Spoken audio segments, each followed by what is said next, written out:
Hello guys, कैसे हो आप लोग। आइए आज हम दूसरा क्वेश्चन करते हैं। कल हमने हिडन गुडविल सॉल्व करना सीखा था और आज हम एडमिशन ऑफ पार्टनर का फुल फ्लैश क्वेश्चन देखेंगे।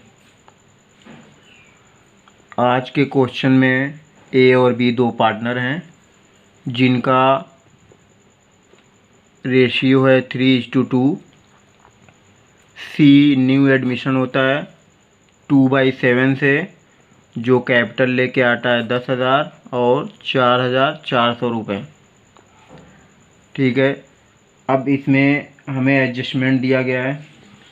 सी जो है जब एडमिट करता है तो उस वक्त पे भूमि लैंड एंड बिल्डिंग जो है 15,000 का हो जाता है। मशीनरी और प्लांट जो है वो 4,000 का हो जाता है और स्टॉक पे 10% का डिस्काउंट लगता है। और डेटर्स पे जो डाउटफुल डेट्स हैं उनको 1,000 रुपये से कम कर दिया जाता है। फिर इन्वेस्टमेंट का जो है बाज़ार यानी मार्केट मूल्य जो 3,200 पे लाया जाएगा। और फिर उसके बाद हमें revaluation account, A B and C का कैपिटल अकाउंट और फर्म का न्यू बैलेंस शीट बनाना पड़ेगा। तो आइए स्टूडेंट्स हम देखते हैं। सबसे पहले हमें वर्किंग नोट करना पड़ेगा, जिसमें सबसे पहले जब सी जो आता है वो 2/7 से आता है, यानी पूरे बिजनेस का 2/7 का प्रॉफिट जो है वो सी ले लेता है, यानी रिमेनिंग शेयर हमें निकालना पड़ेगा। फिर जैसे ही हमने रिमेनिंग शेयर निकाला तो पता चला कि 5/7 जो है वो ए और बी के बीच में न्यू प्रॉफिट शेयरिंग रेशियो में बढ़ जाएगा। फिर हमें ए का न्यू शेयर निकालना पड़ा।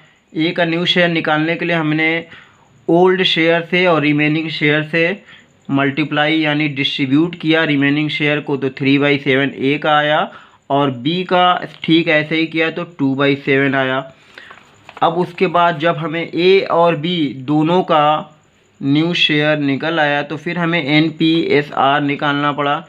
NPSR निकालने के लिए हमने A/B/C किया, तो 3/7:2/7:2/7 हमारा NPSR निकल के आया।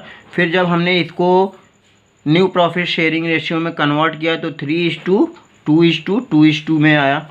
ठीक है, अब इसके बाद हमें क्या करना पड़ेगा, सैक्रिफाइसिंग रेशियो का कैलकुलेशन करना पड़ेगा। तो सबसे पहले हमें ये पता करना पड़ेगा कि ए ने कितना सेक्रीफाइस किया और बी ने कितना सेक्रीफाइस किया। तो हमें सेक्रीफाइस रेशियो निकालने के लिए ओल्ड में से न्यू रेशियो को माइनस करना पड़ता है। जैसा कि हमारे पास न्यू रेशियो भी आ गया और ओल्ड रेशियो भी आ गया, तो फिर हमने ओल्ड में से न्यू को माइनस किया और तो हमारा ए का सैक्रिफाइसिंग रेशियो 3/10 हो गया। और फिर ऐसे ही ठीक है हमने बी का सैक्रिफाइसिंग रेशियो निकाला, तो बी का सैक्रिफाइसिंग रेशियो हमारा 4/35 हो गया। ठीक है, तो जैसा कि हमारा ए का सैक्रिफाइसिंग रेशियो 6/35 और बी का सैक्रिफाइसिंग रेशियो 4/35 आया, तो हमारा सैक्रिफाइसिंग रेशियो क्या होगा, 6:4 हो गया। इसको हम 3:2 में भी लिख सकते हैं। ठीक, अब जब हमें सैक्रिफाइसिंग रेशियो का पता चल गया तो हमें क्या निकालना पड़ेगा, न्यू पार्टनर्स को कितनी गुडविल लेके आने की ज़रूरत है। तो ये क्वेश्चन में ऑलरेडी गिवन है कि 4,400 रुपये जो है वो न्यू पार्टनर्स क्या है, गुडविल लेके आया है। तो इस गुडविल को हम ओल्ड पार्टनर्स में डिस्ट्रीब्यूट करेंगे, क्योंकि उन्होंने अपने प्रॉफिट शेयरिंग रेशियो को क्या किया है, सैक्रिफाइस किया। तो सैक्रिफाइस करने के लिए हमने क्या किया कि ए को कितना गुडविल सी के गुडविल से मिलेगा, तो हमने A will get goodwill from C's goodwill से हमने कर दिया।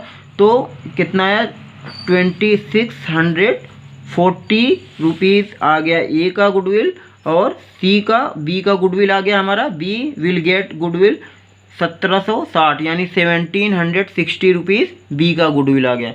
तो आइए स्टूडेंट्स अब हम देखते हैं कि रीवैल्यूएशन अकाउंट हमें बनाना पड़ेगा। रीवैल्यूएशन अकाउंट जब हमने बनाने की कोशिश की और हम बना के दिखा रहे हैं, तो लैंड एंड बिल्डिंग का जो एडजस्टमेंट में वो 5,000 रुपये से हमारा इंक्रीज हुआ है। ठीक, उसके बाद मशीन और प्लांट जो वो 500 रुपये से कम हुआ है। फिर जो स्टॉक था उस पर हमारा 10% का डिस्काउंट था, जबकि 12,500 रुपये स्टॉक की वैल्यू थी। 10% निकाला हमने, 1250 रुपये आ गया। फिर इन्वेस्टमेंट जो था हमारा पहले 4250 रुपये था, अब एडजस्टमेंट में दिया हुआ था कि इन्वेस्टमेंट की वैल्यू हमारी रह जाएगी 3200 यानी 3200 रुपये, यानी 1050 रुपये हमारा इन्वेस्टमेंट में लॉस हो गया। और फिर क्वेश्चन में गिवन है कि रिजर्व फॉर डाउटफुल डेब्ट जो हमारा पहले 4000 रुपये हुआ करता था, अब वो 3000 रुपये का हो गया, यानी 1000 रुपये जो हमारे पैसे डूबने वाले थे, जो डाउटफुल थे, उसमें से 1000 रुपये हमारे मतलब बच गए, यानी हमें फ़ायदा हो गया। और जब 1000 रुपये का फ़ायदा हुआ तो हमने इसको रिवैल्यूएशन के बाई साइड में डाल दिया। लैंड एंड बिल्डिंग, इसका भी हमें फ़ायदा हुआ, रिवैल्यूएशन के हमने बाई साइड में डाल दिया। मतलब कहने का जो भी एसेट हमारा होगा, जब भी वो इंक्रीज़ करेगा या उसकी वैल्यू बढ़ेगी तो हम बाई साइड में लिखेंगे, और जो भी हमारा एसेट या लायबिलिटी अगर बढ़ेगी तो हम टू साइड में लिखेंगे। लेकिन एसेट की वैल्यू जब भी डिक्रीज़ होगी तो हम टू साइड में लिखेंगे। जैसे कि हमारा प्लांट एंड मशीनरी ये 500 रुपये से डिक्रीज़ हो गया था, जैसे कि हमारा स्टॉक 1250 रुपये से डिक्रीज़ हो गया था, जैसे कि हमारा इन्वेस्टमेंट 1050 से डिक्रीज़ हो गया था, इसलिए हमने इसको टू साइड में डाल दिया।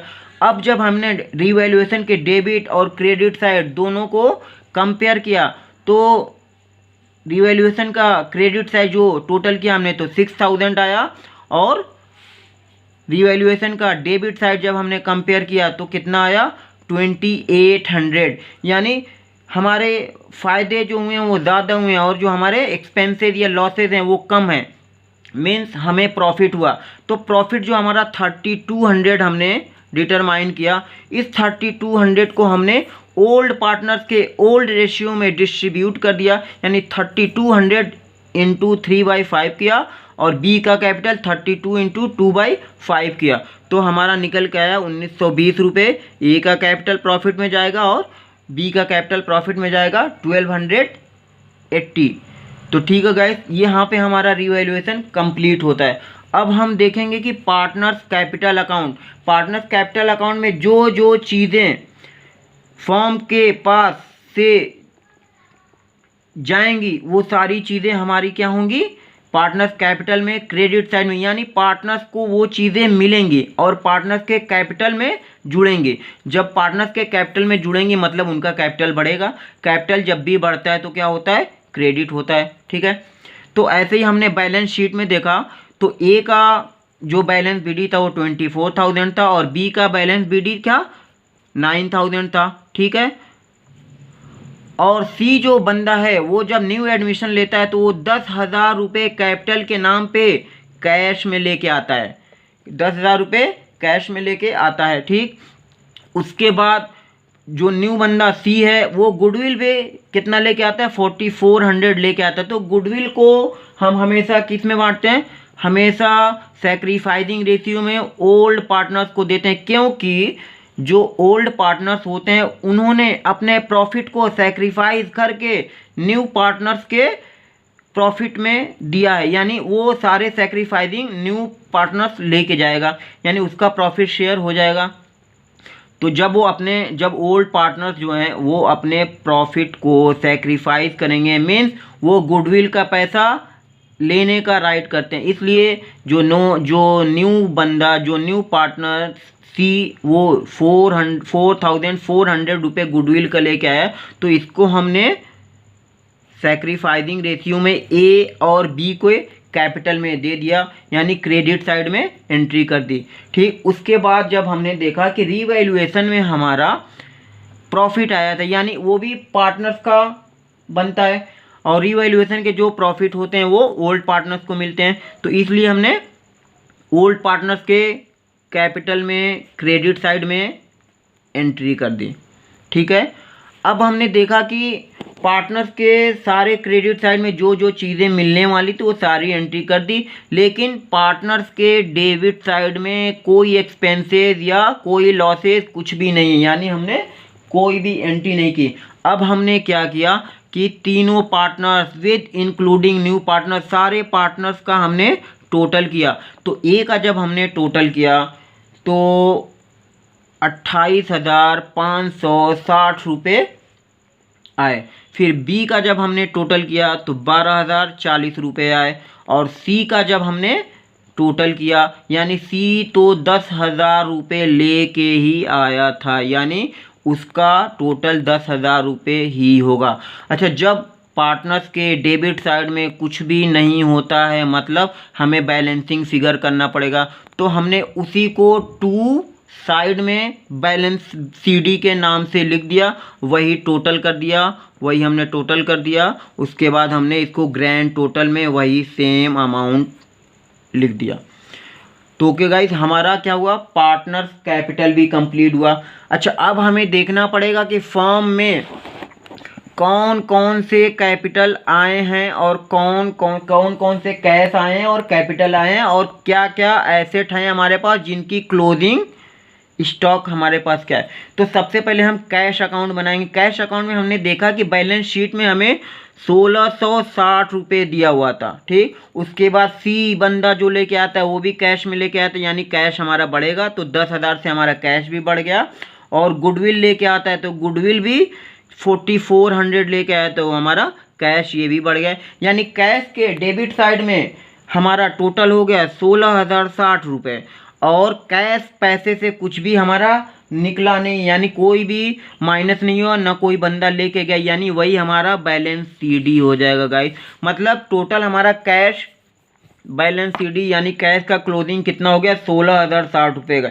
तो हमारा 3 अकाउंट्स बन गए, revaluation account, partners capital account और कैश अकाउंट। तो आखिरी स्टेप पे गाइस क्या बैलेंस शीट हम बनाते हैं। बैलेंस शीट ये ऑल पार्टनर्स का होता है, जो हमारा बैलेंस शीट ऑलवेज हमारा 31 मार्च को बनेगा, और जो भी क्वेश्चन में ईयर गिवन रहेगा तो वो होगा। तो बैलेंस शीट हमारा बना एज एट 31 मार्च 2016 का गाइस। तो सबसे पहले हमने कैश का क्लोजिंग स्टॉक देखा, 16,060 रुपये हमारे कैश का क्लोजिंग स्टॉक था। और गाइस लैंड एंड बिल्डिंग जो हमारा एसेट था, पहले वो 10,000 का हुआ करता था, 5,000 रुपये से वो इंक्रीज हो गया था, तो हमारा क्लोजिंग लैंड एंड बिल्डिंग का 15,000 हो गया।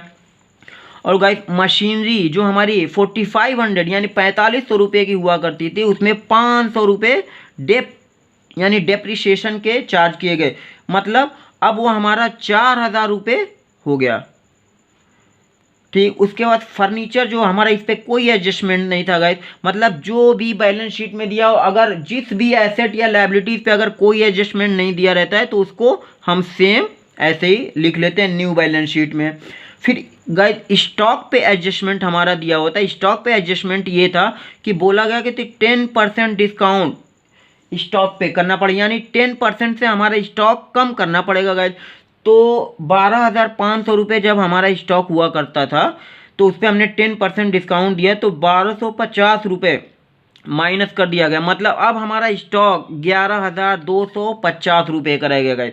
और गाइस अगला हमारा जो एसेट है वो डेटर था। डेटर हमारा हुआ करता था 22,500, जबकि हमारा पुराने बैलेंस शीट में दिया था कि 4,000 रुपये वो reserve provision for doubtful debt था। लेकिन एडजस्टमेंट में क्या दिया गया था कि अब वो 1,000 रुपये से कम कर दिया गया, मतलब जो हमारा प्रोविजन था पहले 4,000 था, अब वो गाइस 3,000 हो गई, यानी डेटर हमारा 22,500 से 3,000 रुपये माइनस हो गया।